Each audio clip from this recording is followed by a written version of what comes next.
Supreme Rice. Since the 1930s, supporting Louisiana farmers and communities throughout Louisiana. To find out more, go to supremerice.com.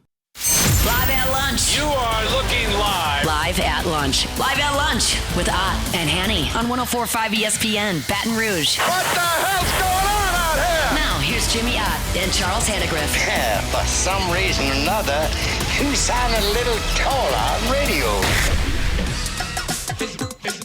Is it live? Is it live?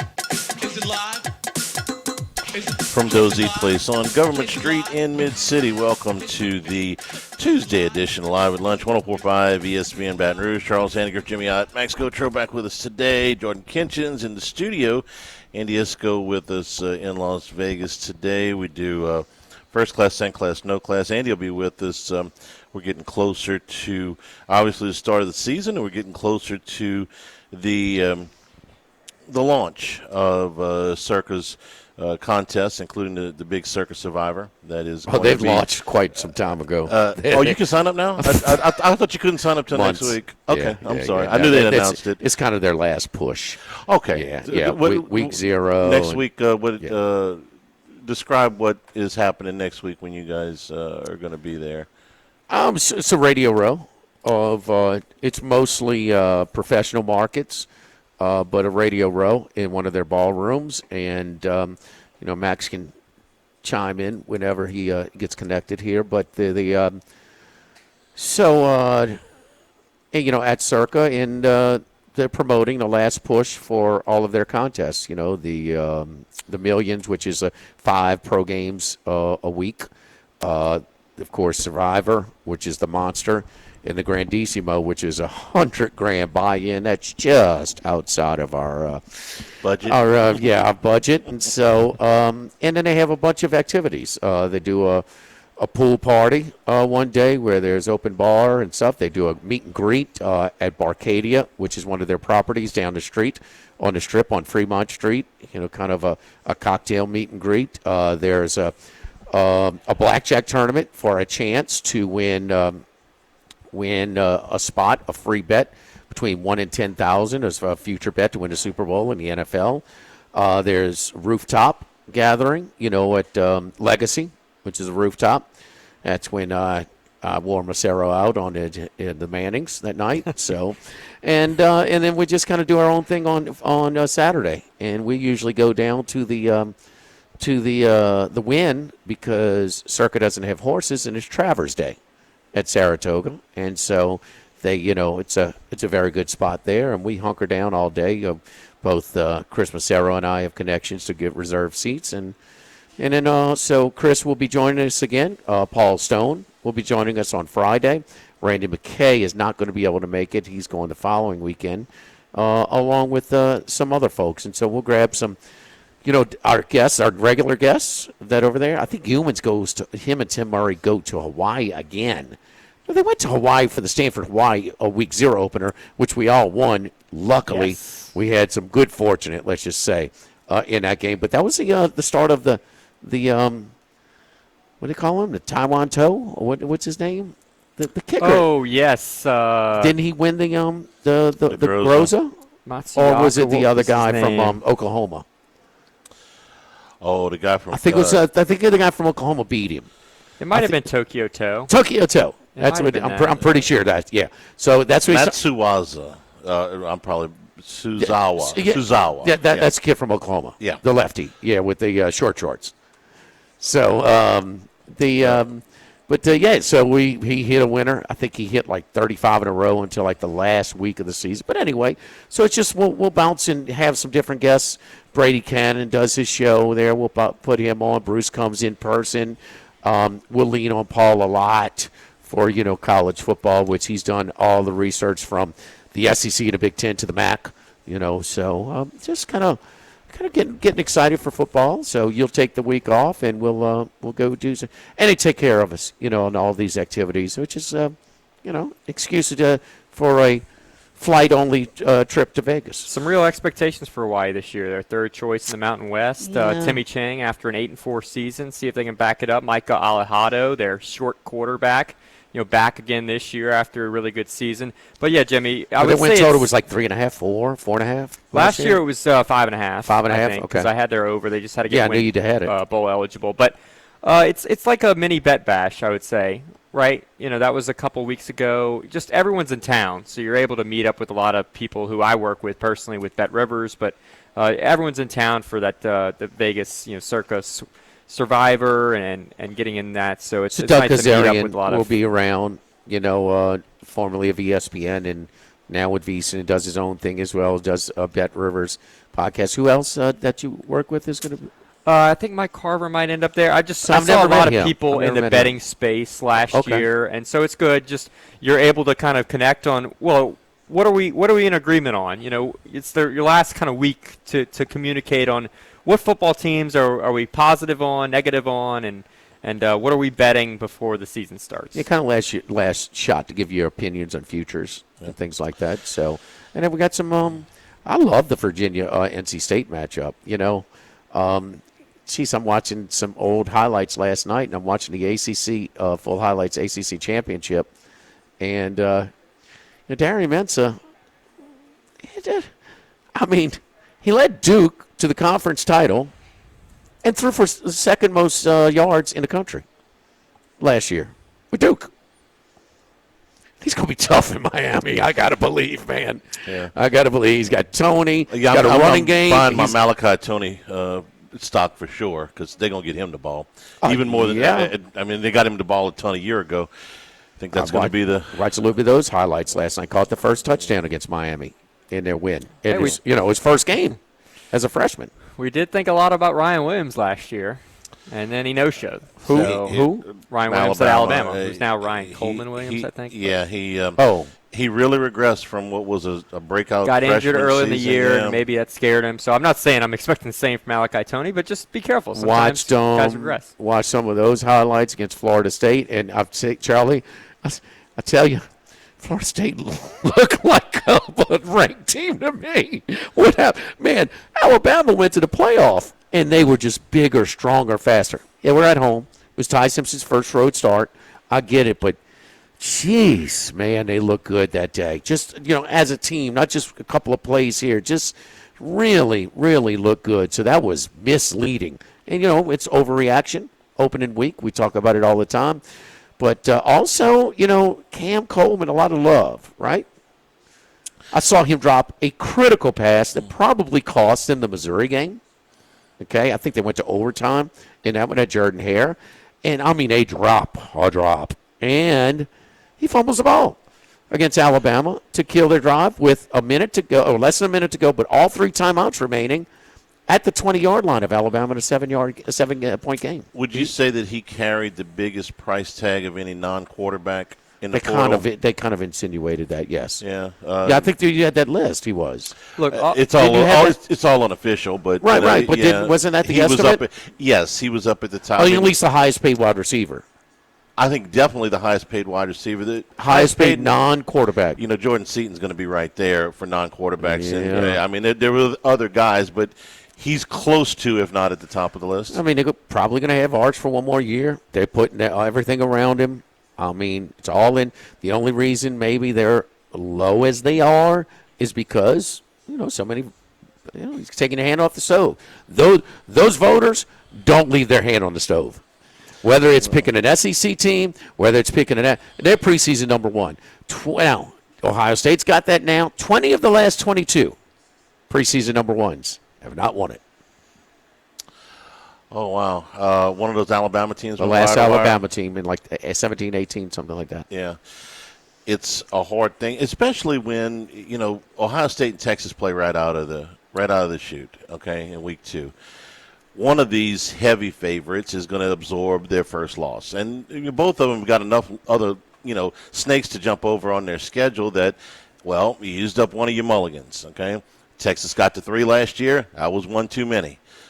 That's 2 mega heavyweights. One of them is going to have a loss by week number 2.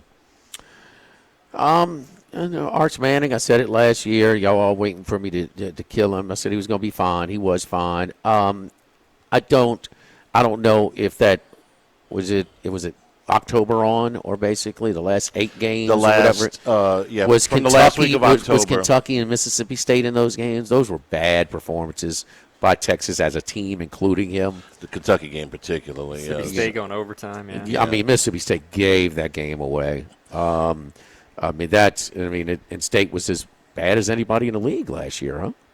Them in Arkansas? Yeah, Arkansas at least had more close losses. But, yeah. Yeah, so, I mean, those are two.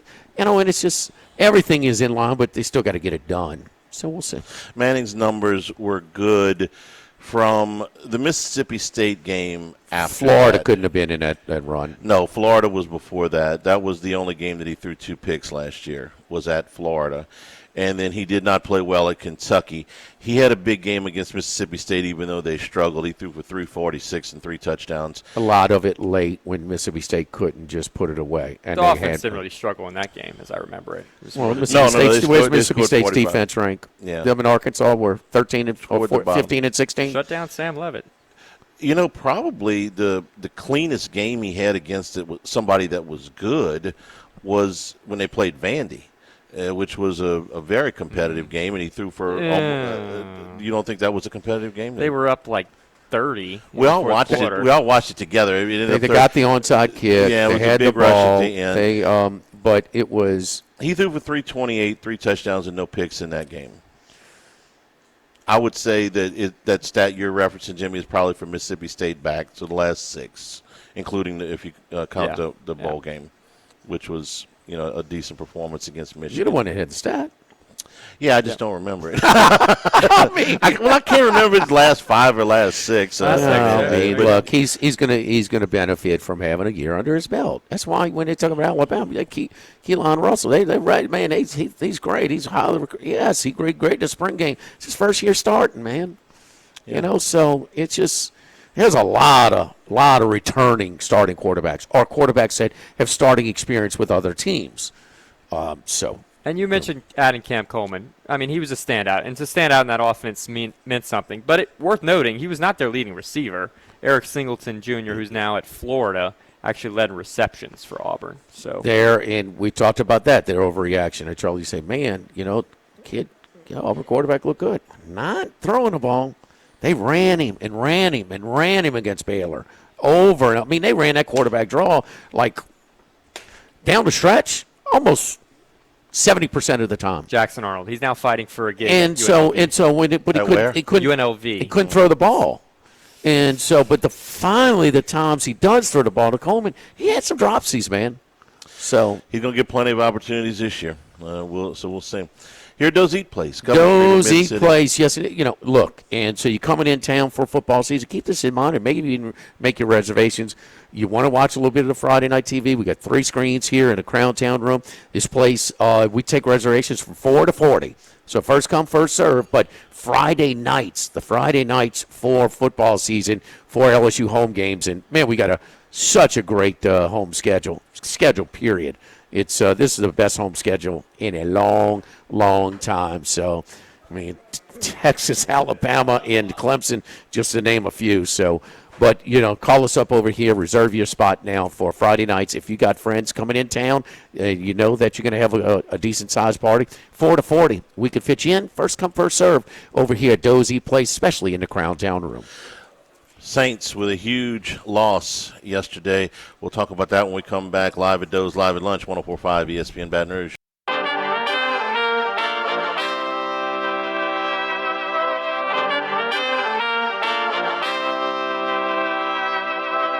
Live at Lunch with Ott and Hanny from Doe's Eat Place on Government Street on 104.5 ESPN Baton Rouge. Remember, you can always get the show on demand, 1045ESPN.com, LouisianaSports.net. That's brought to you by Supreme Rice, celebrating 90 years in business in 2026. Support our Louisiana farmers. Go to SupremeRice.com. Well, the Saints got terrible news yesterday when the story broke about rookie wide receiver Jordyn Tyson injuring his hamstring in practice, and the word is that he is going to be out, according to Ian Rappaport, for about 2 months. This was an injury where Apparently, according to the what we read, he was running. He kind of got clipped from behind, not clipped in where you hit somebody, but just kind of clipped his back ankle or clipped him from behind, and his foot kind of slid out from under him, and he hurt the hamstring. What Kellen Moore said was that this would have hurt anybody's hamstring. You can decide whether that's a cover or not, but the 2-month timetable would take him into week 6. This is when the Saints play at the Giants.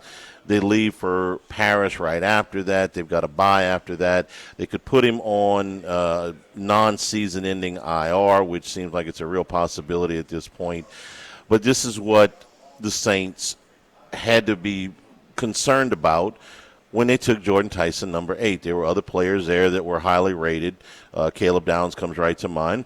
And I can't think of a draft choice that there's been so much of a universal take on, in that everybody said, hey, listen, if this guy stays on the field, he'll be terrific. But you don't know if he can stay on the field given the long list of injuries that he had at Arizona State. And so that has manifested itself here in the very first month he's with the team. When he has been in practice, he has, by a lot of accounts, kind of dazzled. Has all of the talent to be an impact number 1 receiver in this league. But here we are, several weeks before the first game, and he's already going to miss 2 months. And, Jimmy, that's kind of where I'd like to start to get your take on this. We hear about hamstring injuries all the time. We got our spiel down to a very concise, 2 or 3 sentences. It's going to be anywhere from a 4 to 6 week injury most of the time, and you better let it heal, because if you go back and you try to jump the gun, you're going to hurt it worse, and you're going to have to start over. When they say out to shoot, and people, some players heal faster than others. Right out the chute, 2 months. It's on the high end for hamstring injuries, if you're saying it right there that day. When you rush back from a ham, quad, or groin and you re-injure it, you can permanently affect your speed. Kid from Lafayette Christian rushed back a hamstring injury. I was at the playoff game when he re-injured it against Episcopal. He never came back the rest of that season. They won the state title without him. They were loaded. But what's his name, Charlie, the defensive? Sage Ryan. Yeah. Sage Ryan. Yeah. Can you say that maybe that affect? I mean, he certainly wasn't what he was recruited as, in his college career. And, there's a list of injuries for Tyson started at Colorado, where not just an ACL, but a triple ligament repair. We talked about those with multiple ligament repairs. They add time to recovery. They add time, the pain threshold. I've had a regular ACL, multiple, and I had a triple ligament repair. And he had to spend time recovering for that. He had a collarbone clavicle fracture in 2024. He had a low ankle sprain in spring of 2025. And then the hamstring strains were both right and left hamstring strains, which tell you he might be a little bit of a Patrick Peterson. He might be a little bit of the wide receiver from Tennessee that the Saints drafted first round. Dante Stallworth. Some of these guys are so tightly wound. And they have no body fat that this is, and it's usually really, really speed guys that have this type of stuff. Peterson did a pretty good job of managing his, but it was a little bit of a management type of effort, or kind of a lingering a little bit of a challenge around. He certainly didn't affect his career like a Stallworth. But you have some of these guys, and so here you go again.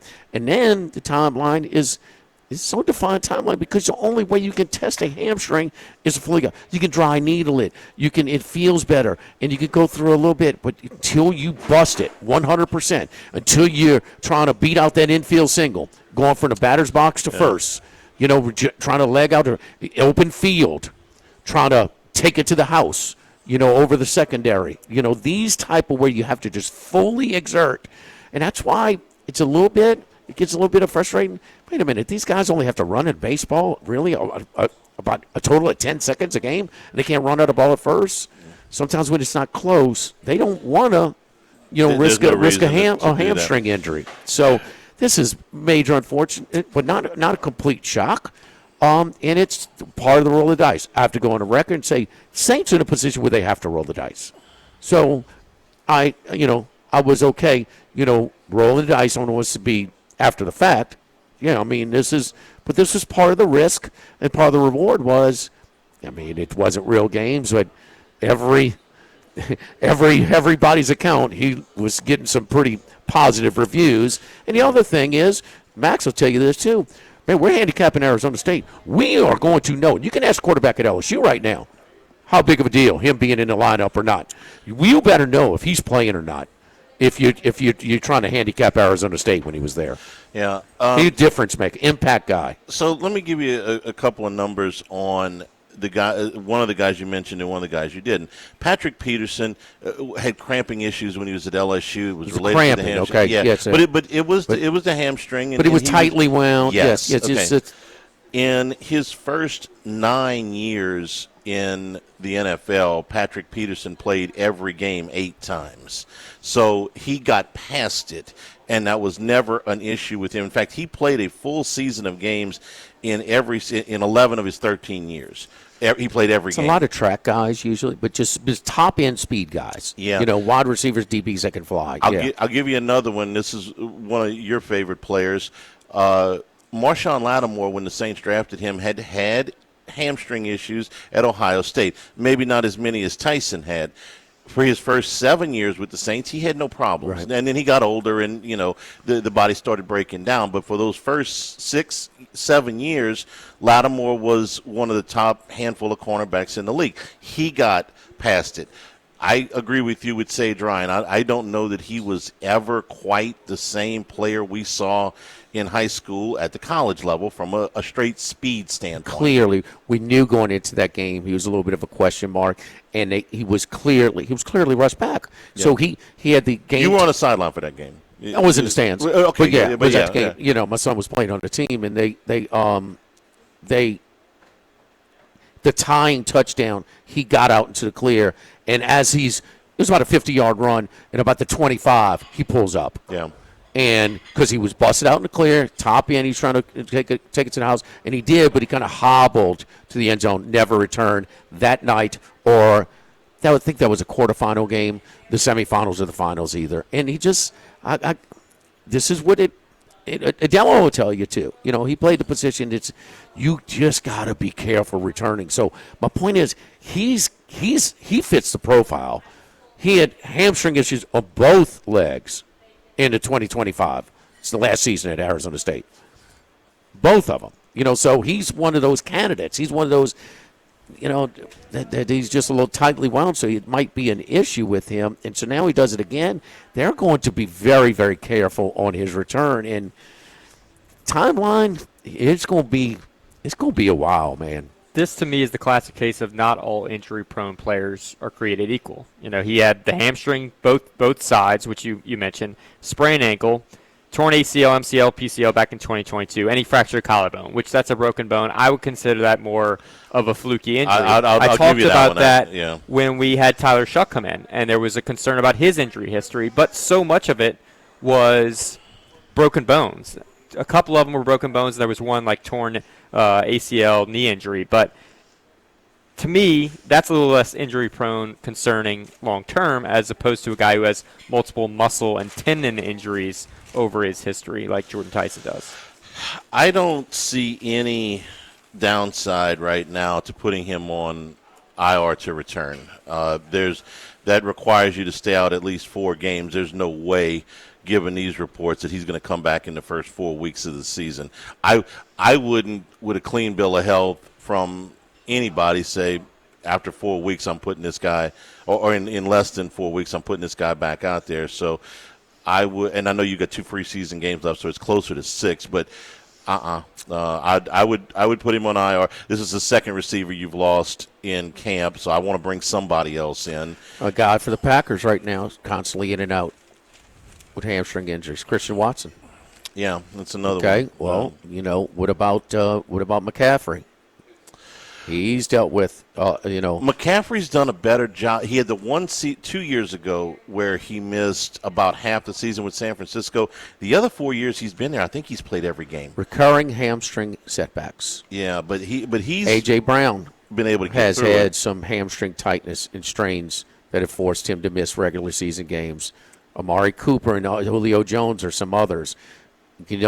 What's the combination? I mean, these are all really, really high-end skill players, and high usage. In the case of McCaffrey, he played mostly wide receivers. Christian Watson for the Packers has always had that issue. Yeah, just started this. That's what he just said. Yeah. I'm used to you not listening to me. So go continue, Charlie. 3 of the 4. So McCaffrey had bad hamstring problems the last 3 years he was in Carolina. That was one of the reasons that they were okay with moving him.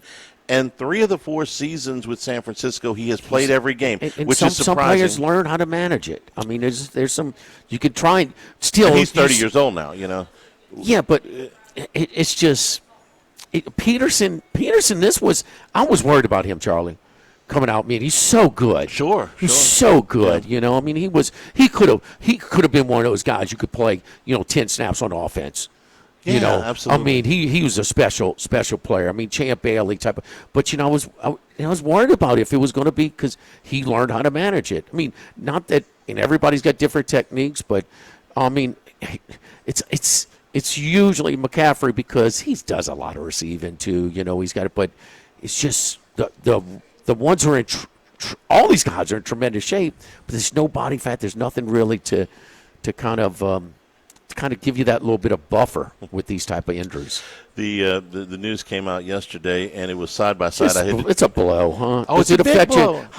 Of course it affects Shuck. I mean, this is going to be his guy, and it's Olave. I mean, you can he's got 1 and 1A. Yeah, and now he does. But you got a bigger guy outside. Maybe Olave comes a little bit slot. Something you move him around, whatever it is. But it hurts. I mean, they're willing to take the risk to try and give him some weapons.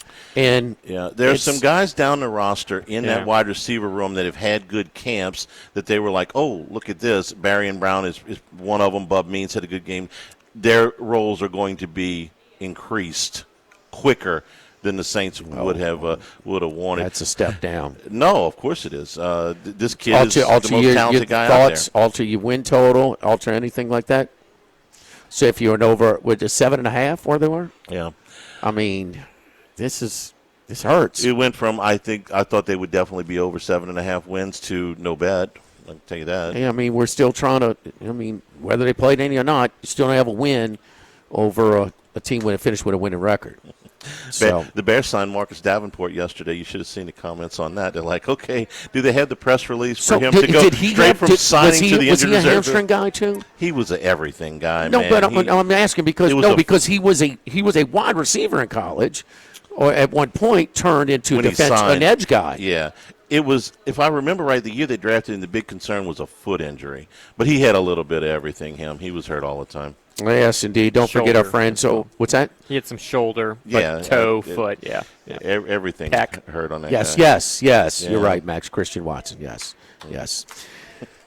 Don't forget our friends at K&M Automotive. Welcome back. 8445 Segan Lane, just off of Perkins. My buddy Jason Payne.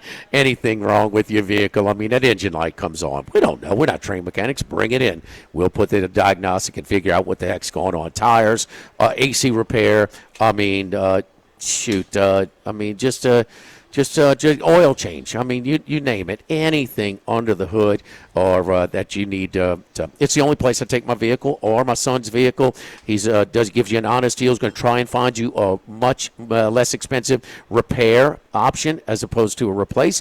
But when it's time to replace something that is seriously failing on your vehicle, he will make sure that safety is his priority. Open 7:30 a.m. to 4 p.m. Monday through Friday. K&M Automotive, 8445 Segan, just off of Perkins. Live at Doe's, live at lunch, 104.5 ESPN Baton Rouge. Live at lunch with Ott and Hanny from Doe's Eat Place on Government Street on 104.5 ESPN Baton Rouge. Heading out to Las Vegas, deep in the desert, lives one man. One man of many sports bets. The one and only Andy Isco. All right, Andy, we're going to see you in, is it next week, Max?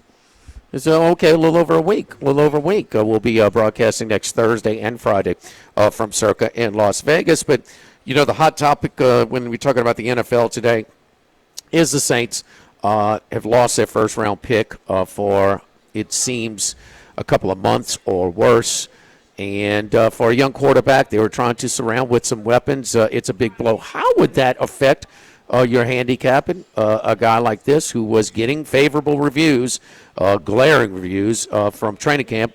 But talking about Jordyn Tyson, the first-round pick out of Arizona State, who came in with a multitude of injuries, but now will be officially out for an extended period of time. How would that affect this particular handicap here with the Saints? Well, clearly it's a significant loss. We don't know how well he would have been as a rookie. Would he have achieved what we thought he would, or would he take a normal path that a rookie takes, which will show some good things, but still have some areas to be developed? So we really don't know, but it certainly can't be a plus. But, and I really hate all these injuries, and I wish they would just get rid of a lot of these preseason games because of the fact that we've seen so many season-ending injuries already just in the first few weeks of training camp and a week of games. But I've always placed a lot of emphasis on the coaching staff, and of course I have a great deal of admiration and respect for Kellen Moore, so I think he'll be able, especially since it happened at this point early enough with a couple of games left, and we're just under a month from the start of the season, enough time to make some adjustments and basically fill in some spots and maybe check out the waiver wire and things like that occur. So it clearly hurts, but it's really such a competitive division, and it's been one the NFC South for the last few years of being largely a very mediocre division where sometimes 9, occasionally 10 wins would win the division. I like what I saw out of the Saints last year, especially with the quarterback change and the way they played over the second half of the season. So I'm still bullish on this team. And again, we don't know how other teams in the division are going to be affected. Now, the fact that he did have some injury issues, in college, sort of puts you on the alert that might be a factor coming in. But just that you've had injuries in the past doesn't mean you're going to have them, but sometimes it happens. So obviously it's an unknown. It's not a positive. But again, with the coaching staff that they have, there's enough time to make some adjustments, and I don't know that it's going to change a lot of people's opinion, especially because it's a rookie as opposed to an experienced veteran. Charlie, would you say that Carolina is the one that has escaped the bad news of training camp preseason, the best in the division? We know that Atlanta, we talked about Atlanta's multiple issues that they're battling. You talk about Tampa Bay. Vita Vea's not happy, and Mayfield is kind of battling with his one.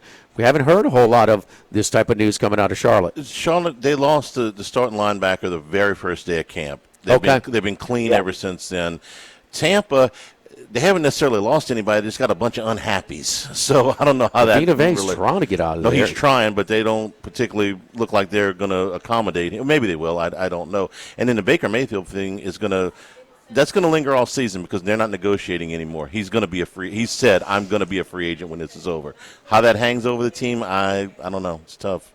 We will see. It's the kind of thing with Mayfield that basically I think what they're talking about like a 2-year extension. He wants more than that. I think he's proven enough over the past 3 seasons that he deserves it, and so probably he will not be someone after the season that will offer a hometown discount. He'll be playing elsewhere unless Tampa Bay comes to its senses and says, "Hey, you've been waiting a long time for this kind of quarterback," and he's still got a lot of career left.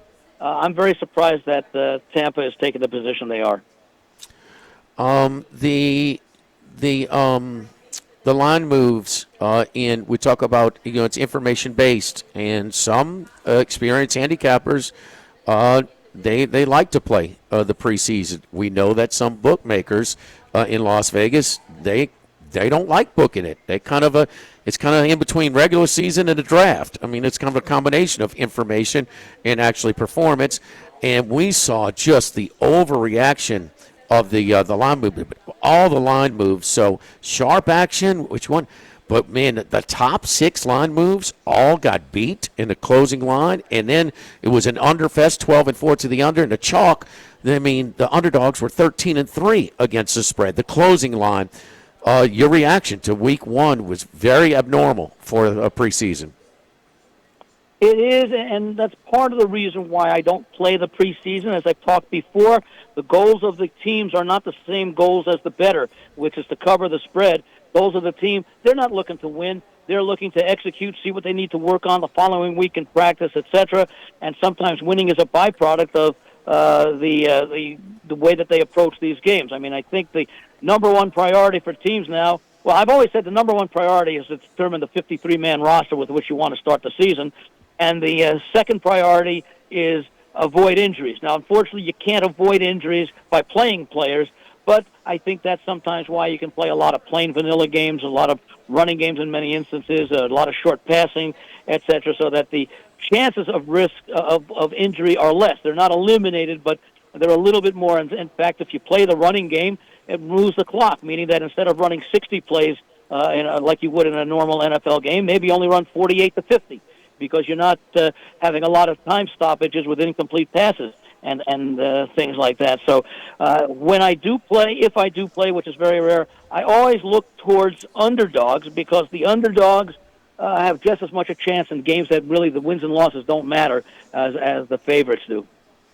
So Max and I will be participating in one of the events they have for the Radio Row participants at Circus, a blackjack tournament. It's a free entry, and the top 10 finishers get a Super Bowl future. You know, the top money earner gets, I believe it's $10,000 down to $1,000. You've got one of those picks, say, and that's at the price. It's not just to win. You get the odds. Yeah. Rams are plus 550 right now. That's a short number as a favorite, but you got one of those. Who you putting your money on? More and more people are talking about it, and I don't know, what are the odds on the Houston Texans? The Texans are like 18-1. What about the Chargers? Chargers 17-1. Okay. Did we receive some bad news on the tackle again with them? Is he a little banged up again? One of the starting? I don't think so. No, not Alt. The other. Slater. Oh. Check on that, Max. Because he might have got nicked up a little bit again, of course. But if those guys are healthy, I'm all about the Chargers. I mean, what they were able to accomplish getting to the playoffs last year, even without their starting 2 tackles, when a guy's a line of scrimmage guy, in the third year under Harbaugh, I'm wanting to bet on the Chargers, yes.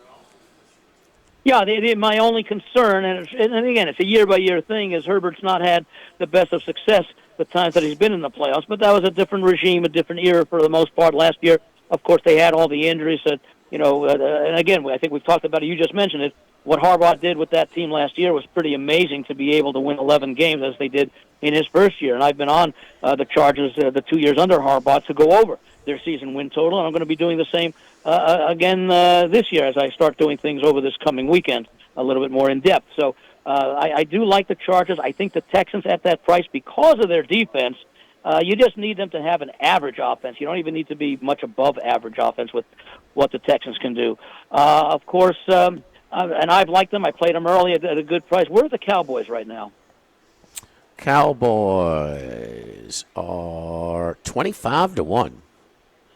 That's a good price. I got him early at 35-1. I like the pickup of Von Miller for the experience, and he's still got some football in him. And I really like a lot of what the Cowboys did really on both sides of the football in the draft and during the offseason. So I think they've positioned themselves well to make a nice run. I like that the veteran leadership of Von Miller, and I like the fact that they returned so much of the offensive weaponry that they have, and of course the offensive line as well. So I think Dallas has a reasonable chance of making the playoffs. And once the playoffs start, anything. What's the price? And I think this may be one of the better values. What are the 49ers right now?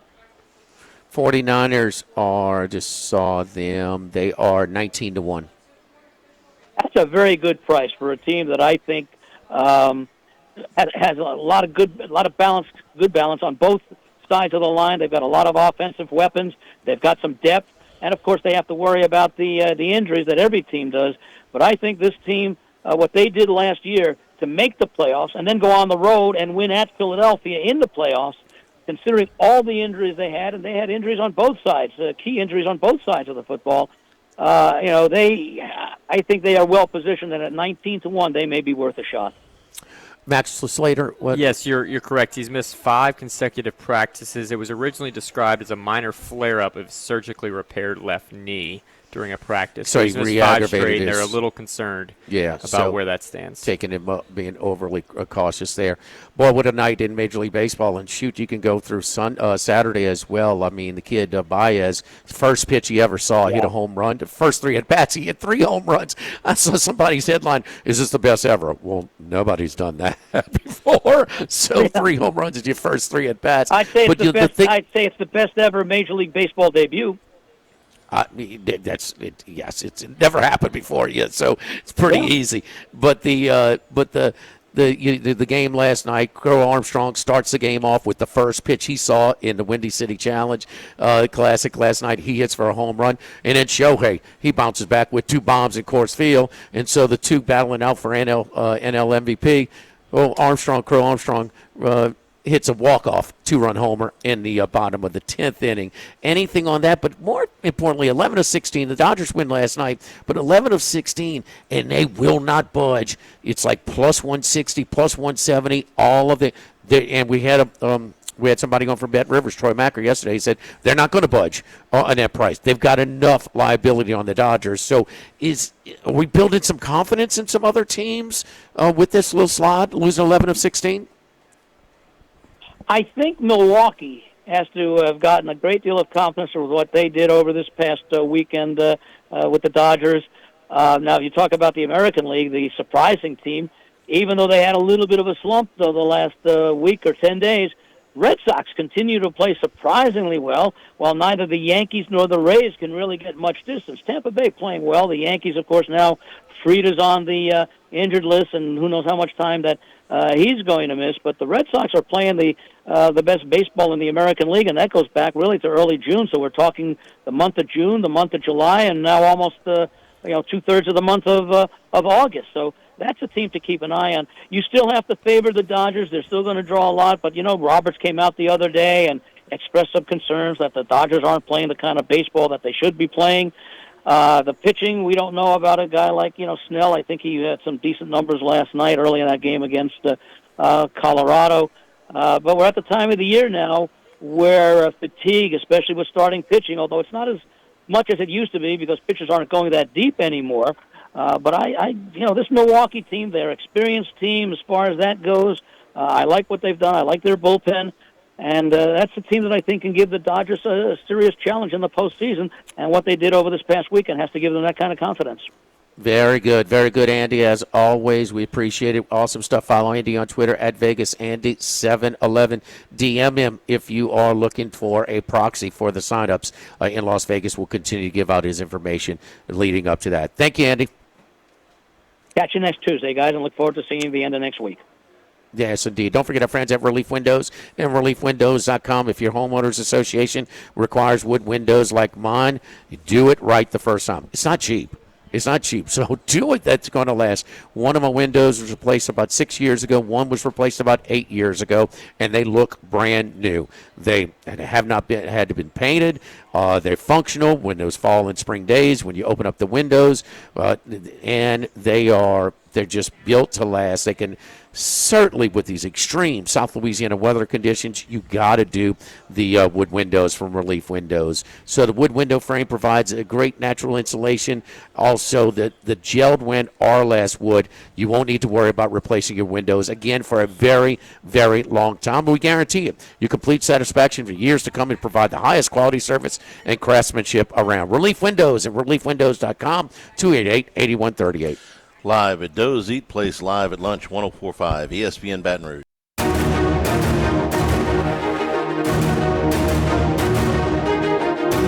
Live at lunch with Ott and Hanny from Doe's Eat Place on Government Street on 104.5 ESPN Baton Rouge. Return here at Doe's Eat Place, live at lunch. Jimmy was talking about some of the baseball superlatives. Pete Crow Armstrong with the walk-off and lead-off home runs in last night's game. That's only happened 6 times in Major League Baseball history. Joshua Baez, 3 homers in his Major League debut. That's never happened before. So a couple of I was going to put them all in first class this week, along with one from the locals, which is Tommy White, homered for the second consecutive game last night on a 5-game hitting streak now. He's got 2. So he's got 100 at-bats now. Went over 100 at-bats last night, 101 at-bats, his first 101 at-bats in the big leagues, 27 hits. So he's got the average at 267. The 2 home runs. He's only got 3 RBIs. Jimmy, you get 27 hits and 101 at-bats, and you should run into more RBIs than that. I know the A's are 27 games below 500, but is anybody getting on base? It's a hitter's park, too. Well, they've got their 4 best hitters are all out now, with the A's. And so, I saw the game last night against Kansas City. Caglianone, also from Florida. We got to go to a break, but there's a lot more to add. Bregman got picked off. I never really seen him. Drew a critical walk in a tying inning. They went to the 9th, tied, and he drew a critical walk with 1 out to get the score. Got pinch run for, though. I don't remember a whole lot of that. And then how about the Padres? 6 consecutive guys reached without scoring. We will get to that as well next segment. Live at Lunch, 104.5 ESPN Baton Rouge. Live at Lunch, first class. I want a seat in first class where I was booked and ticketed over a month ago. Second class. No man should be subjected to the indignity of being labeled or treated like a second-class citizen. And no class. Like I become like school on Sunday. No class. I'll tell you what then. Why don't you call me sometime when you have no class? First class, second class, and no class. Brought to you by Supreme Rice. Buy local with Louisiana-based Supreme Rice since 1936. And we return here at Doe's Eat Place on Government Street in Mid-City. First class, second class, no class. Jimmy, finish up that baseball note because I was going to put the baseball guys in first class. We kind of got to that a little bit earlier. I've got another part of first class I'll get to after that. But you had it's just a really, really strong battle. I mean, it's just been a kind of a foregone conclusion that Shohei Ohtani, because he's done some things that nobody has done, and he was such a big – it is minus 115, minus 105 on each of these guys. I mean, it is a Ohtani versus Pete Crow. It's a hell of a match race. MVP. Oh, it's a hell of a match race. And listen, Crow Armstrong went 30-30. That was 29th and 30th home run, so he's a 30-30 guy again. Charlie with a strong possibility to be a 40-40 guy. I mean, how many games is that now for them? I'm thinking, we're not quite. Let me see here. We're about one. Yeah, we're right at 40 to go. Yeah. So that's a quarter. He's got a chance. And now, this is a part of modernizing the rules. It's easier to steal bases now. Does that take away a little bit of it? I don't think so. No. It may be a little bit easier, but nobody else. The pitchers and catchers are adjusting. It's not just when it first started. It took them a little bit to adjust and tighten things up, be more selective on their pitch out moves and things like that. It's not just a mad the Reds were just stealing bases every time for a while there. Well, I'll give you another one in this race, which is when is Ohtani going to pitch again? He's at some point in September he's going to come back and pitch if he doesn't have another setback.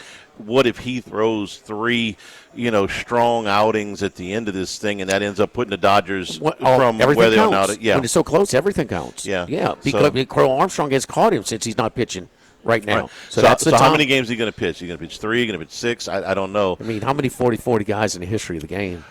There aren't many. Canseco and A-Rod. And A-Rod at Texas. Who's the second baseman for the Yankees? 6 members. Canseco, was Andre Barry Dawson Bonds, ever? Barry Bonds for sure. A-Rod, Alfonso Soriano was what I was trying to think of. Ronald Acuna Jr., and most recently in 2024, Shohei Ohtani. Yeah, it ain't easy. It's hard. It's really special. And, and also the team's winning. So they pulled within 4.5 of the Central last night. So we'll see. San Diego, twice in the first inning, including the last out. Got guys thrown out at home. At the plate. Wow. The second inning, They got another guy thrown out at home. But to start the inning, first 3 reached to load the bases. So the last 3 guys reached, but the last 2 singles were out at home. So 6 straight guys reached, but 3 guys thrown out at home into 2 innings. So, and Jimmy, the Marlins are fighting right now. They got screwed by a fair foul call last night. Bases loaded, 2 outs. Close call, missed it. Ball hits the line, he misses it. But I watched the game in real that time. scores all 3 runs, right? Yes, no, without a doubt. And give the Phillies broadcast team, the play-by-play guy and Kruk, both said, "Hey, he would have scored." They end up They showed. well, that's they the lost rule. by 1. That's the rule. When you call it foul in real play, all you can do is give a ground rule double. I think it's a misapplicated rule because the rule is supposed to be if you're pretty sure that the guy's going to score all the way from third, you give it to him. It's never given to him. No. This was clear, and guess what? He gets tossed because he came out and complained. Sure. That's an automatic ejection because you can't do it. But give Kruk and but not myself nor the broadcast team saw it clearly. It was a close call, but the replay. This is why replay's in there. Heck, you don't have replay, you don't get any runs.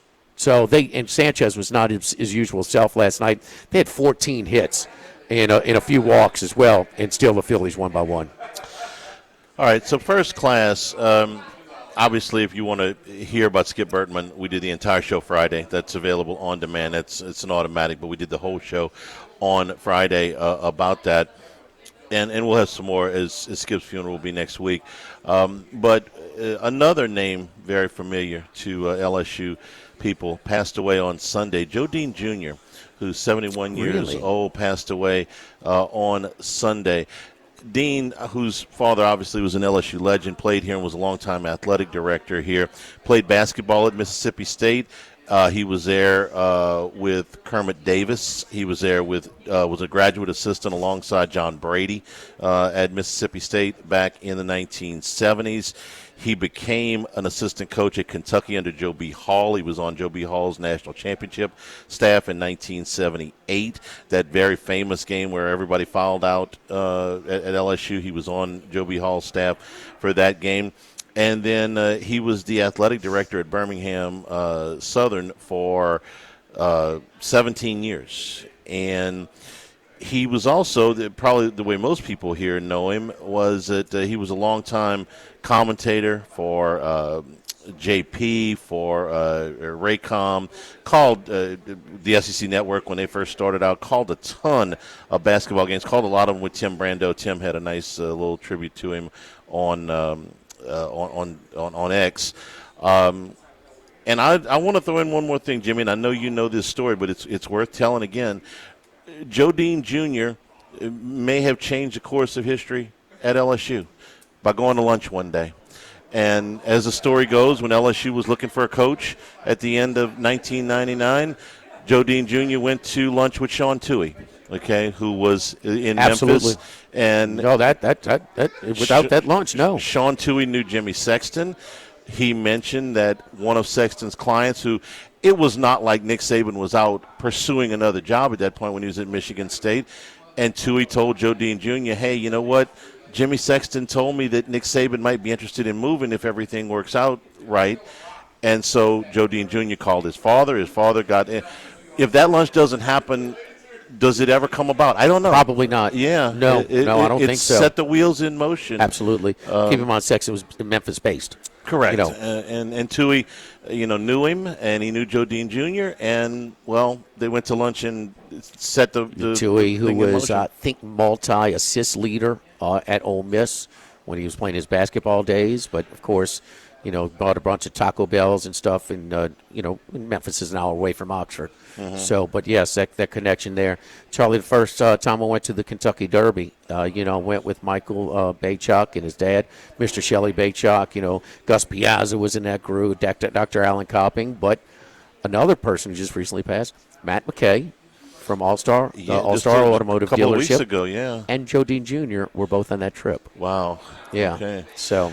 well, our condolences to the family. Jordyn Jr. passes away at the age of 71, and LSU football owes him one because that was, man, you just can't can't imagine how For sure. what would have happened if I don't think it's doesn't happens. happen. Yeah, I don't think it happens. Who knows who becomes the coach at that point? Second class, good with a chance to be great. I saw this on TV yesterday, Jimmy. You know how these issues move me so much, being a resident here. I had a chance to see on television last night Charlie Rayford, our mayor, Sid Edwards, who came out and said, yes, we are on the verge of paving Lee Drive.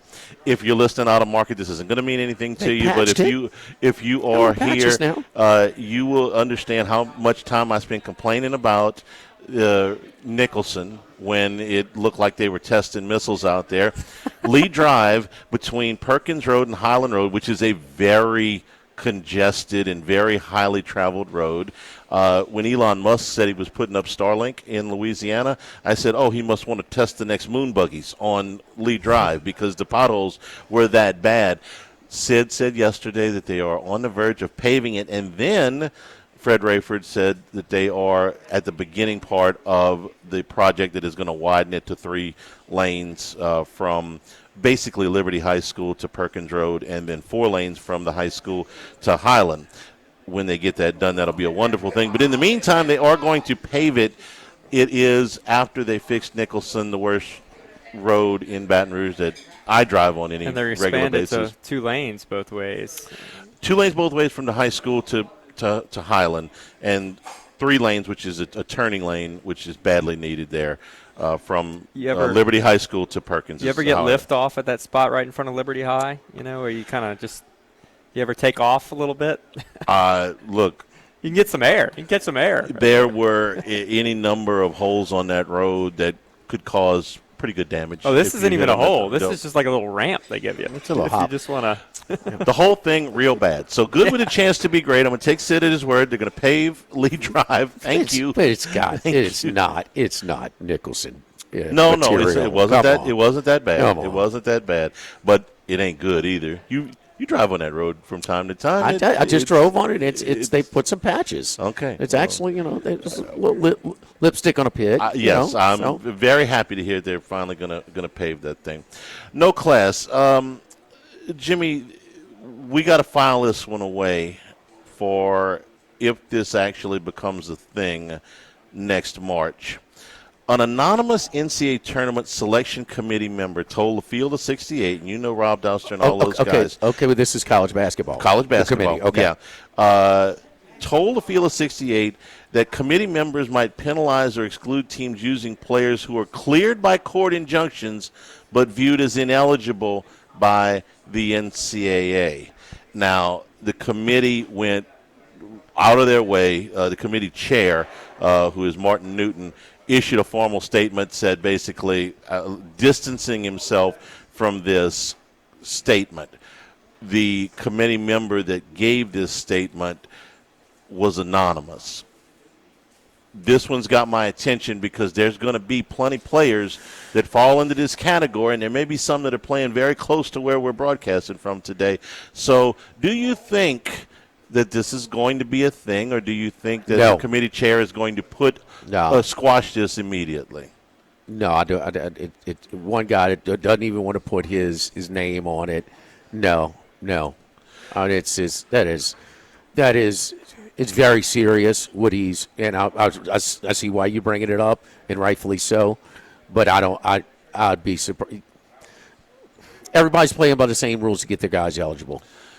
I mean, we're going to have an ethical board now in college basketball. Well, this is not something that he would maybe say. You disagree with it personally? Yeah. Hate the player, hate the game. I mean, if you can get a kid who impacts your team, get him eligible through the courts, it's your job to do it as a coach. Yeah. Your job is to be as competitive as you can. Okay, right. And you can hate it all you want, but and if you're going to that's really, really, I just think completely just a way out of bounds, irresponsible type of comment. Because if they follow through with that, come on, man. I mean, what are we doing? I don't think that there's no way that this will be recognized as any official criteria, and the committee chair did a good job of distancing himself.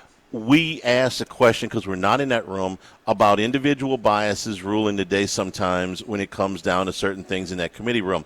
Is this committee member, whoever it is, going to get up and say, I'm not in favor of this team being seated here or put in here or whatever because they have players that the NCAA deems ineligible? No. But will they beat the table because they have individual biases, and they'll just go out of their way to frame it everything negative that they could do about those schools because of individual biases? I think that's a possibility.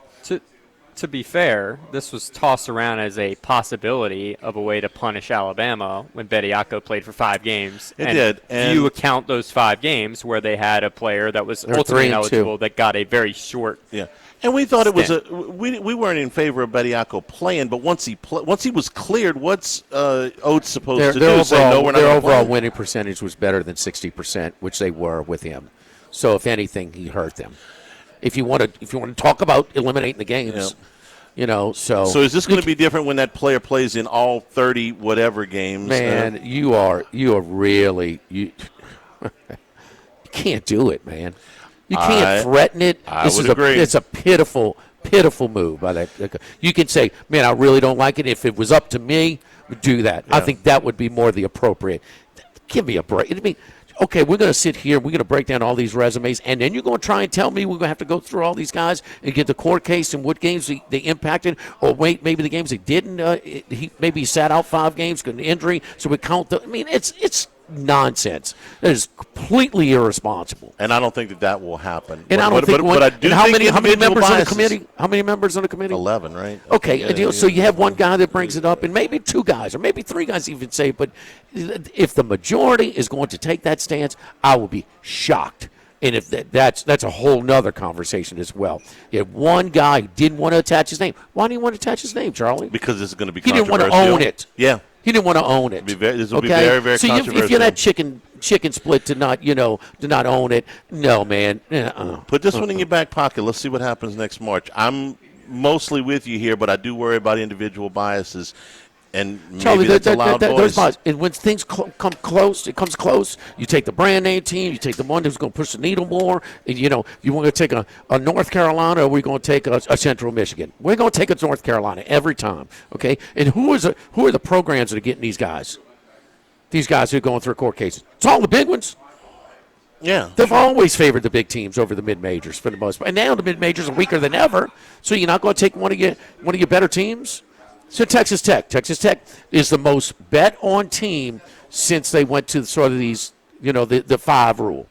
The players that were out and now back in, Texas Tech basketball has received the most future respect, okay, because they're going to get a player or 2 back. So you think that they're going to ostracize Texas Tech? Or they're going to knock them down from, let's say, a 4 seed, let's say a 3 seed to 8? No. It might cost them a seed. If it comes down to everything's even, if you want to do that and bias, yes. Well, that's when when everything else is very, very close, if not even. But not to go out of your way, man. No, this team's a 3 seed, they're out. Come on, man. That's not happening. Hope you're right. File it away. 12 members on the selection committee, not 11. First class, second class. One son of a gun don't even own his comment. That's pitiful. That's why it's no class. Yes, First class, yes. Second class, no class today is brought to you by Supreme Rice. 90 years in business. All of our rice grown, milled, and processed inside of Louisiana. So we're supporting our Louisiana farmers, and the Climate Smart program is a big part of that, promoting methane emissions reductions and promoting water conservation. Pick up Supreme Rice wherever you buy rice, your AG food stores, your Walmarts, your Rouses, the brown, long grain, medium grain, jasmine, parboiled rice, which is Jimmy's favorite, and the low glycemic rice, which is very good for diabetics. You're going to save some money. You're going to get a delicious product. So if you are tailgating here just in a couple of weeks, tailgate with Supreme Rice. For more information, great recipes, go to supremerice.com. Live at Doe's, live at lunch, 104.5 ESPN Baton Rouge.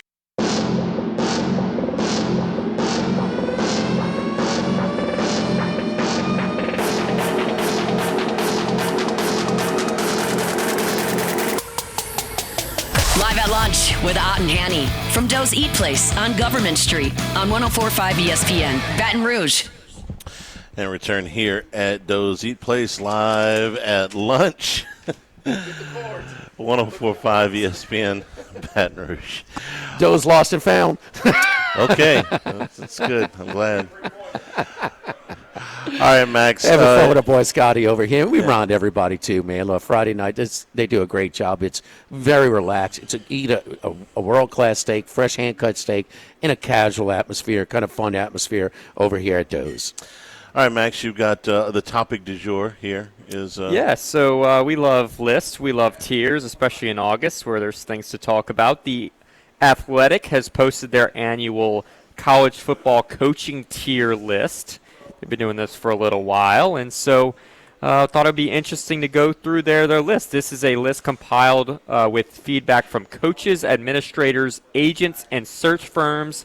If they spoke to agents, they were not permitted to comment on their own coaches. So it seems like a pretty fair way of going about this. Now, Tier 1 is 2 coaches. This is what they consider the standard. The top of the game, clearly separated from the rest of the field. No surprises here, I wouldn't think. Kurt Cignetti has risen from Tier 2 to Tier 1, along with Kirby Smart. So Cignetti and Smart in Tier 1 alone. I can't argue with that. Cignetti won a national championship in Indiana, something I never thought I'd see. So our task here, Jimmy and I haven't seen this list, is the next 10. Well, let me say this about the first 2, okay? If we're going on accomplishments for Kirby, all right, well, where's Dabo? But obviously Kirby's got more moving forward. But if we're talking about moving forward, I can make a strong case that and I think Freeman will have more success in the next 5 to 10 years at Notre Dame than Kirby will at Georgia. Yeah, it's a good point. It's kind of a balance. We're talking about what they have accomplished and what we think they will accomplish. One big 1 year. Because we're rating them right now. Okay. What would you take right now? Because Dabo's on my list of the top 10 guys as far as accomplishments, but if you're asking me, do I feel comfortable about what he's going to do from here on out, the answer is no, because he has not embraced the system. See, I can move. He's obvious. Well, I don't know. Is he in the 3 to 12 list? He should be. Well, we're going to get to it. Tier 2 has 10 coaches in the quote established winners list. All right, I got That's Dabo. What we're going to break down. Is Dabo in it? Dabo is in it. He has right. dropped from Tier 1 to Tier 2. He was the only coach to drop from Tier 1. And he's clearly should be, moving forward, knock him down. He might not last to the end of the year. He might not. It's a forward-looking index, I would consider. To me, these are. You want to go through first? You want to alternate, or how you want to go? Yeah, let's just alternate. I gave Dabo. Tier 2. There are 10 established winners. Dabo's one of them. Marcus Freeman is one as well. He is in Tier 2, along with last year. He was in Tier 2. Ryan Day. Ryan Day is in Tier 2. He stays put at Tier 2. Yes. I have. I'm going to go Lincoln Riley. Lincoln Riley is not in Tier 2. Okay. He is dropped actually from Tier 2 to Tier 3. He was on my list. He was on my list. Kyle Whittingham. Kyle Whittingham is in Tier 2. He is in Tier 2 as an established winner. He goes winner. From retirement to Tier 2? He is written about in this. One of the agents said he's sort of 50-50. I think that's still a very strange hire. You brought a short-term solution to your problem, but that's not a long-term forced solution. retirement. Yeah, because when he said I didn't push out the door. I'm just resigning. I'm not retiring. No, because that's where man, we keep hearing the rumors, and we've heard about a season or two. We hear this might be his last year. They were putting it out. Yeah. They named a coach in waiting, and they wanted to put him in. No, they thought he had plateaued, and he Mm. did to a sense. Now, how much because his quarterback was hurt for all that time, you know, who was such a big part of their program. But that was, I can't put him into. I just think that's a mistake. You can't go to forced retirement and what's his best win? What's his best win? Rose Bowl. Rose Bowl. They didn't win the Rose Bowl. Oh, they beat. Oh no, they beat Penn State. Yeah. They beat Penn State. When? Yeah. No, they didn't win the Rose Bowl. I thought they did. They beat Wisconsin? They played a couple of them. They lost to Penn State and they lost to Ohio State. Ones that he coached. Looking it up. I could give him. He lost to Penn State. He does not have a Rose Bowl win. He lost in 22-23. Yeah, he lost. Ohio State was a great game. Yeah. And then Rising got hurt when it was tied in a Penn State game. Yeah. But he lost them both. Yeah. What's his best win?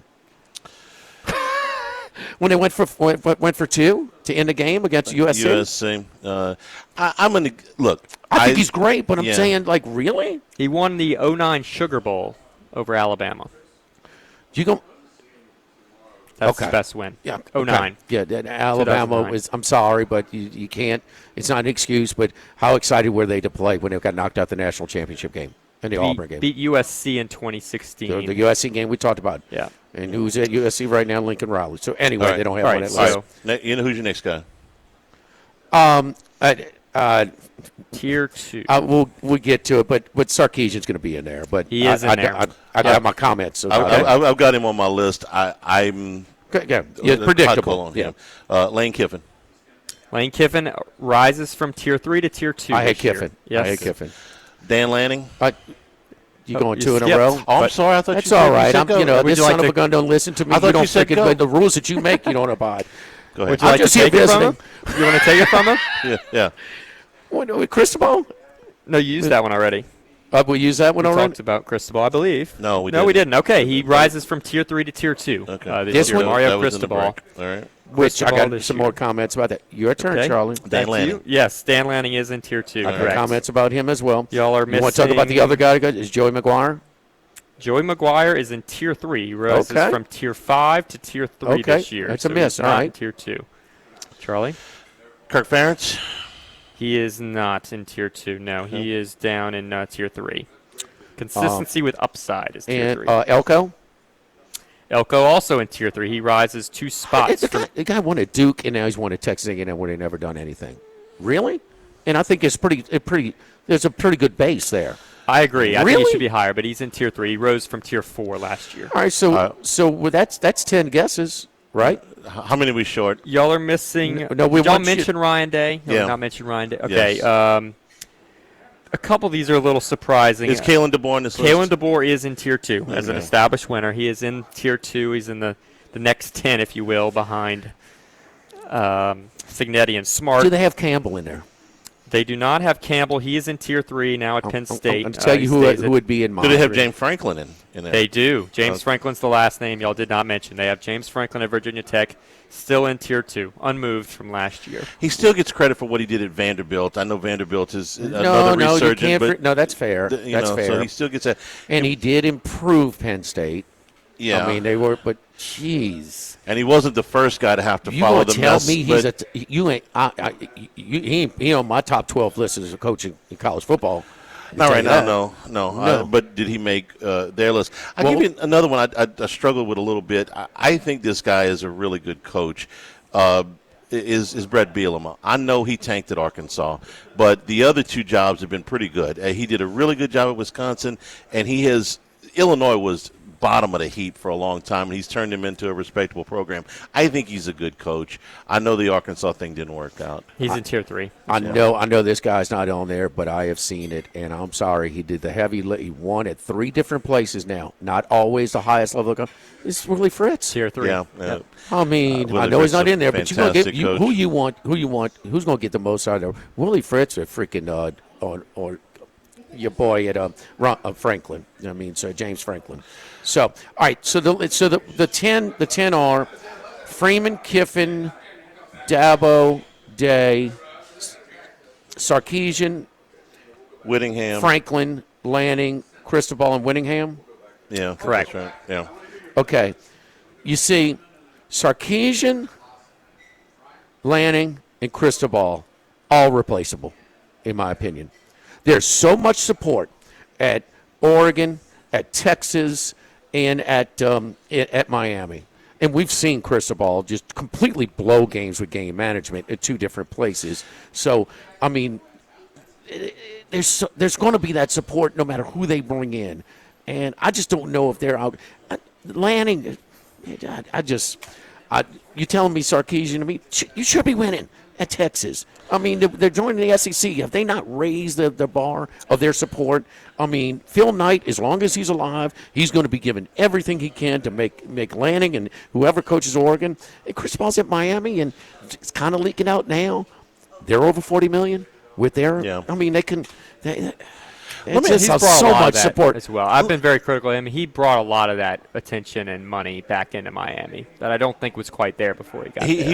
He works the recruiting circuit and the booster circuit and all of that stuff. It's just his game management stuff that we got a problem with. Let me take up for Sarkisian I will just a get second. to Max's point a little bit. He kind of elevated Oregon's level of personnel too. Yes, they were down. Yeah, okay. He did. So I will give him that. But Max, no matter who's there now with the game being played, there's a lot of money in Miami. I know, but I think he's gotten more of that investment as a Miami guy. Guess what? They had a lot of support before when it was illegal.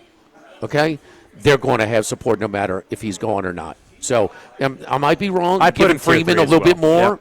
Freeman a little bit more because I hadn't seen that level of support at South Bend. I've seen it compared to the era, all that support at Miami. Let me take up for Sarkisian for a second. I don't like doing this because I'm not wild about him as a person, but not because This will of be fun. his We'll problem. tag you as a Sarkisian lover. Well, so. because his demeanor is just he whines. Not wild about him, okay? But Texas has always had as much support as you could possibly have, monetarily, fan base wise, facilities, the whole thing. Before Sarkisian, they fired 4 of the last 5 coaches inside of 5 years. So it's not a just in different game since they are in the SEC and will be moving forward. Well, maybe so, but they've always been at the top of the resource chain, and 4 of the last guys were fired inside of 5 years. Our buddy except for Mac Brown. Our buddy Paul Stone will tell you. He will tell us that Mac did a good job of getting some of the. There are a lot of people that give money to Texas that don't give it to athletics or football. Okay, sure, all right. So there, he is. I think. I saw Sarkisian there for a little bit before they got in the league. I've seen it go to a different level once they joined the league. Fair enough. But when Charlie Strong went there, they had just launched the Longhorn Network and had more money. Remember, oh, my God, they got all of this money now. You'll never get another recruit. And Strong didn't win, and neither did Tom Herman. They weren't spending it. It's kicking to have it if you're not willing to spend it. Well, why didn't they get Saban in? Well, they tried, but we know why that went sideways. I just don't think it's automatic at Texas. And I can back it up with 4 out of 5 guys. It wasn't. So Until they got in the league. So I'm going to give him a little bit of credit for, at least not going out there and falling on his face with that kind of hand dealt to him. You think he's a top 12 coach in the country? No, I don't. No. But I can't just say, well, anybody could do it at Texas because that's not true. I mean, we've seen enough guys fail. Now anybody's getting that support at Texas.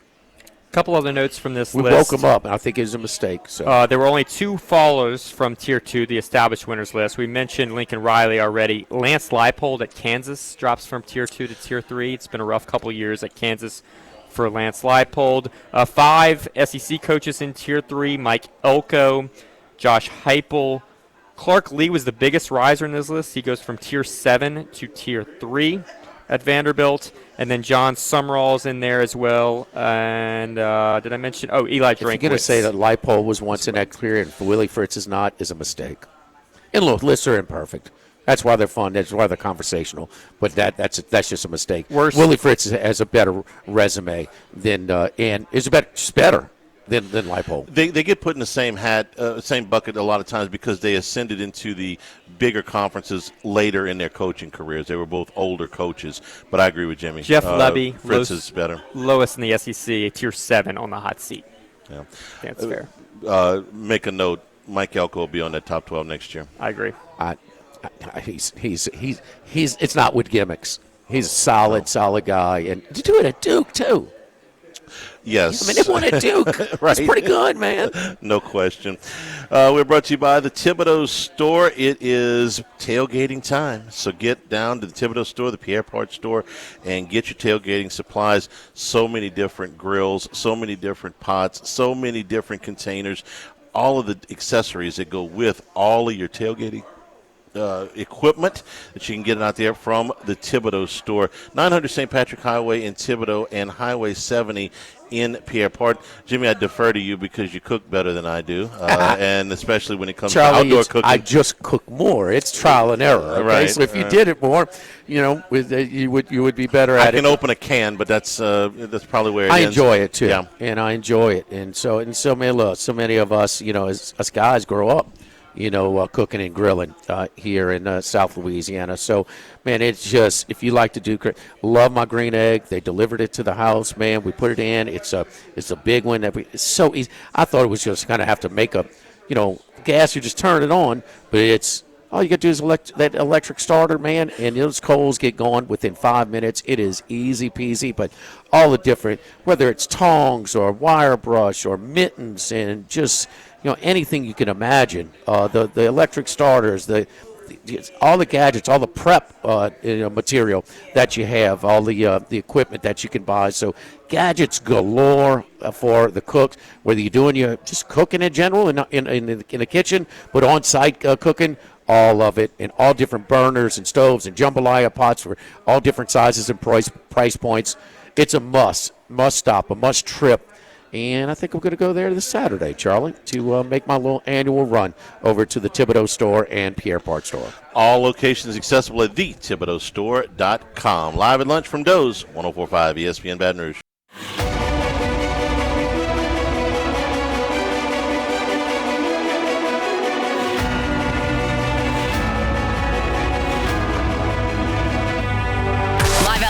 With Ott and Hanny from Doe's Eat Place on Government Street on 104.5 ESPN, Baton Rouge. Kind of coincidental, I guess. It just came up after we were talking about players that maybe not cleared by the NCAA but cleared by a restraining order. The UCLA transfer to LSU, Sky Clark, this came through just a few minutes ago, is one of the players that has been granted a temporary restraining order to play a fifth season. This is part of the age-based eligibility lawsuit against the NCAA that was filed in California. So, but that's filed in other states too, and it's a slam dunk. I mean, you just can't come with a policy and just exclude one. Right. So class. This is. It's 73 players, I think, or is the biggest one. Basketball is going to be a bigger. Yeah, so Sky Clark, anyway, has got his clearance. And, Jimmy, when I brought the story up, when I first saw the story, I fully expect when Will Wade releases his roster that outside of this market there's going to be a lot of angst. I don't know who's on that roster, but I know the deal. Big one, if Luis is clear by next Monday, we'll see, or given an injunction or whatever it is. That's the biggest. But I mean, Will Wade's going to have. Guess what? His roster is very, very good. It's just a matter of the last little finishing touches, just how good it's going to be, and probably the biggest piece of that impact will be Luis. But it's going to be, trust me, it's really, really strong. And but Luis is a difference maker. So when he's having success, they're going to take some shots. And sure. He's well known here. He was the Big East Player of the Year. The other European players are not as well known in this country. That's typical. No, that won't get people, because they don't know until they see them. A lot of those, but they're going to see if college basketball. The Matt Humans of the world grew a field of 68 people. These type of people. They're going to know how strong it is. And if they re-rank once they reporting date, the rankings, it's going to be, LSU's going to be highly thought of. Like, they should be just outside the top 10. They might not be ranked that, but they will be really just outside. It's a very strong roster. And it's come together in the last 3 weeks ago. All these coaches having little mini runs here to finish off. Jay Johnson, Kiffin. I mean, their first roster. All these guys. It's pretty. Not Johnson's roster. It's a first since a highly disappointing season. Yeah, it's going to get a lot of attention because outside the market, everybody. Well, how many? Even inside the market a little bit. Wait, there's only 4 or 5 guys on the roster. No, we've known about a lot of these guys for a couple of months, but they haven't put anything out yet. When that roster pops, it's going to get some attention. Never was there a chance that every scholarship was not going to be filled. Never. If anything, you ever heard of overbooking? have been victim to it more than once on airplanes. Yeah. Hopefully that's not us to Vegas next week. See, you took the reservation. Let's not get overbooked. Yeah, Guess what? Year. We might have to spend another night in Las Vegas. We might have to spend another night in Louisiana. But we ain't spending a night in another town, bro. It's direct flights. Okay, good. Okay, Yeah, you understand? I spent some time We're in we're not Phoenix taking last one year. where we can redirect you to Phoenix, then Atlanta, then San Juan, Puerto Rico. No, we going direct, or we ain't going. It's my future. It's a solo show on Monday where you guys are trying to make your way back. I can see it. Charlie, we haven't talked. You want to have the equipment. That's right. Yeah, you got to do it from Vegas. A ton about Sky Clark, of course, from UCLA. Yeah. Evan Meyer, we did this a lot last year when we talked about the great transfer class that Matt McMahon had brought in, and it turned out to not be all that good. Sky Clark was ranked 136th in Evan Meyer's player ratings last year. So he's the 136th best player in college basketball last year. That would put him second throughout all of Matt McMahon's transfer portal ads. The only one that was better the year before was KJ Williams, who he brought over from Murray State. Rick Stansberry is, I don't know how he got started there, but he's invested a lot of time overseas. Will is not going to sign anybody that he hasn't visited himself over there. He's not signing them blind. He had a lot of trips, so they parlayed it, and it's kind of you're getting a little bit more bang for your buck in Europe right now. It's not expected to be that way forever, but you're getting a little bit more bang for your buck. And also, Charlie, a lot of prospects, they scour the rosters. Some are afraid of competition. Some want to guarantee that they be in it. So this is his expertise. We didn't know, but patience, Grasshopper. It's going to be, and it's better than I anticipated as well. So Luis is a difference maker. I will get it. I expect him to be clear. I expect him to be eligible. You may not like it, but hate the player. Hate the game. Don't hate the. Wait, was it? Hate the player, don't hate the game. What was it? I forget. I'm not good at cliches. Adjust it to where. Don't hate the player, hate the game. There it is. Right. There it is. So I'm my cliche of the day, but it's true. I want my coach hustling the roster that he can get eligible any kind of way. Other people are doing it. School starts Monday. You'll know pretty soon. Here at Doe's Eat Place. Yep, Doe's Eat Place. Don't forget, in addition to our dinner, where our hand-cut steaks for dinner, the tamales for appetizer and stuff like that. But we have a whole new menu that's available for lunch. So start off with different burgers and chicken sandwich. You get the grilled, blackened, or the Nashville hot, deep-fried, dipped into the kind of their hot special sauce. Man, it's outstanding. Fresh bread with all our sandwiches and different toppings and aiolis, onions, whatever you want to kind of create your own. And the hand-cut fries. Nobody does fries like they do over here at Doe's. And in the plate lunches, enough for two. There's no doubt about that. The spaghetti and meatballs, the hamburger steak, the chicken fried steak. Generous portions are an understatement over here. Don't forget, football season is just around the corner. Man, Friday night, the day before the game, the night before the game, make your reservations. Crown Town Room, we got multiple TVs over here. Great place to hang out in the bar area. We can seat 4 to 40, first available. Live at Doe's, live at lunch, 104.5 ESPN Baton Rouge.